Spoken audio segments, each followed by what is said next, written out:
মেয়াদ উত্তীর্ণ ওষুধ প্রদান মুমূর্ষু রোগীকে, অভিযোগ ওষুধ দোকানের বিরুদ্ধে। জানা যায়, ব্রেন স্ট্রোক সংক্রান্ত রোগে বসিরহাট হাসপাতালে ভর্তি হয়েছিলেন ফতেমা বিবি নামে এক রোগী। বর্তমানে রোগীটি সিসিইউতে ভর্তি রয়েছেন বলে জানা যায়।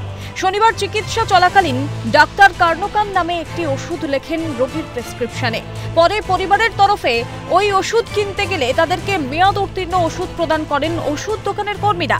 অভিযোগে ক্ষুব্ধ রোগীর পরিবার।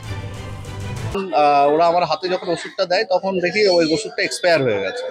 আমি ওদেরকে বারবার বলি যে ওষুধটা ঠিক আছে তো, এটা কিন্তু আইসিইউতে যাবে। ওরা আমার হাত থেকে নিয়ে আবার চেক করে বলে যে ঠিক আছে, আপনি নিয়ে যান। অভিযোগ, বারবার ওষুধ দোকানের কর্মীদের বলার পরেও জোর করেই নাকি চাপানো হয় ওষুধটি। কিন্তু কেন তাদেরকে মেয়াদ উত্তীর্ণ ওষুধ দেওয়া হলো?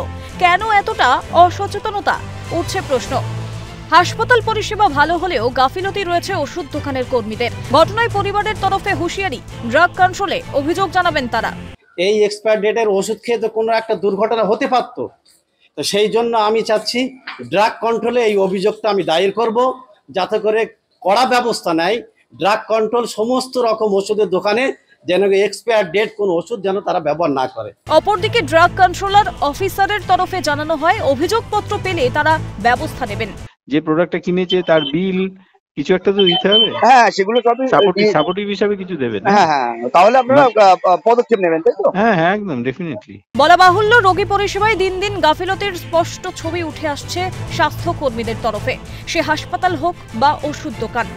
এখন দেখার কি ব্যবস্থা নেওয়া হয় ড্রাগ কন্ট্রোলার অফিসারের তরফে। শামীম মোল্লার রিপোর্ট, ক্যালকাটা নিউজ।